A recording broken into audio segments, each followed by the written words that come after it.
কলার মোচা খেতে ইচ্ছা করলেও আমরা অনেকেই জানি না যে কিভাবে রান্না করলে কলার মোচা অনেক বেশি টেস্টি হবে। হ্যালো সবাইকে, কেমন আছেন সবাই? আশা করি ভালো আছেন। আমিও ভীষণই ভালো আছি। অনেক দিন পরে আপনাদের জন্য একটা স্পেশাল রেসিপি নিয়ে চলে এসেছি। আর আজকের রেসিপিটা হলো কলার মোচা স্পেশাল রেসিপি। অনেকে আছেন ঠিকঠাক বুঝে উঠতে পারেন না কলার মোচা কিভাবে রান্না করবেন, কিন্তু খেতে ইচ্ছা করে। তাদের জন্য আমার আজকের এই ভিডিওটি খুবই বেশি গুরুত্বপূর্ণ। আজকে আমি খুব সহজ পদ্ধতিতে কলার মোচা রান্না করে দেখাবো। কলার মোচাটা কেনার সময় একটুখানি দেখে কিনে নিতে হবে, যেন মোচাটা টাটকা হয়। আর এইটা আমরা যে এমনি কলা খাই, ভালো কলা, সেইটার মোচা হয়। অন্য কলার মোচা হলে কিন্তু একটু তিতকুটে লাগতে পারে। এই যে দণ্ডটা, এটা কিন্তু ফেলে দিতে হবে। মোচার খোসা একটা একটা করে ছাড়ালে ভিতরের যে ফুলগুলো আছে ওইগুলাই খেতে হবে। আর এর ভিতর থেকে এই যে দণ্ডগুলো, এগুলা কিন্তু ফেলে দিতে হবে। এইগুলার জন্য অনেকটা তিতকুটে লাগে। এখন আমার মোচাটা পরিষ্কার করা হয়ে গেছে, বাছা হয়ে গেছে। এগুলা কিন্তু নরম তুলতুলে হয়ে যাবে যখনই ওই দণ্ডটা ফেলে দেওয়া হবে। পরবর্তীতে চলে এসেছি চুলার কাছে। এখন আমি এগুলো একটুখানি সিদ্ধ করে নিব লবণ আর হলুদ দিয়ে।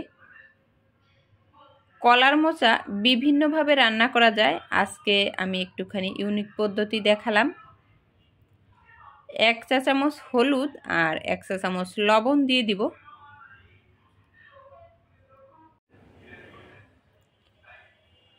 একটুখানি জল অ্যাড করে সিদ্ধ করে নিব। কলার মোচার অনেক রেসিপি হয়। কলার মোচাটা খেতেও অনেক টেস্টি হয়, শুধুমাত্র একটু ভালোভাবে রান্না করলে। সিদ্ধ কিন্তু প্রায় হয়ে এসেছে। এখন আমি ঢাকনা দিয়ে দিব। ঢাকনা দিয়ে আমি জলটা ছাড়িয়ে নিয়েছি। আপনারা চাইলে ব্লেন্ডারে, শিলনোড়া, যে কোনো কিছুতে বেটে নিতে পারেন। আমি এখানে একটুখানি ব্লেন্ডারে দিয়ে ব্লেন্ড করে নিব। সাথে দিব একটুখানি সরিষা আর কাঁচামরিচ, আর দিয়েছি 1 চা চামচ লবণ। ব্লেন্ড করা হয়ে গেছে। এখন একটুখানি এটা রান্না করে নিব। চুলার কাছে চলে এসেছি। পরিমাণ মতো সয়াবিন তেল দিয়েছি প্যানে। আমি আজকে যেভাবে রান্না করব, এইভাবে রান্না করলে খেতে অনেক বেশি টেস্টি হয়। এখানে আমি 2টা পেঁয়াজ কুচি নিয়েছি আর নিয়েছি 4টা শুকনা মরিচ। পেঁয়াজটা দিলে খেতে অনেক বেশি টেস্টি হয়, একটুখানি মিষ্টি ভাব আসে। এখন দিয়ে দিব 1 চা চামচ আদা বাটা।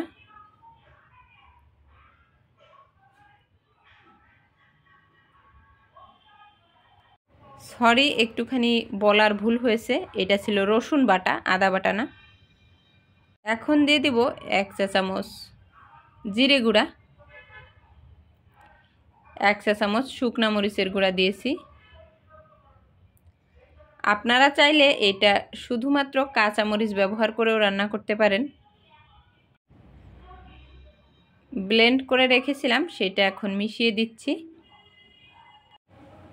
এইভাবে কলার মোচা রান্না করলে আপনি যদি না বলেন তাহলে কিন্তু অনেকে টের পাবে না যে কি রেসিপি করেছেন। বাচ্চারা তো একদমই না।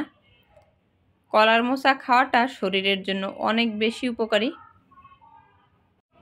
ছোট শিশুরা কলার মোচা খেতে চায় না, অনেকে আছে। তাদের জন্য এইভাবে রেসিপিটা তৈরি করলে অনেকগুলো ভাত খেয়ে নেবে একসাথে, বুঝতেও পারবে না যে রেসিপিটা আসলে কিসের রেসিপি। একটুখানি হলুদ দিয়ে নিয়েছি লাস্টে, আমার কাছে কালারটা কেমন জানি মনে হচ্ছিল, তার জন্য।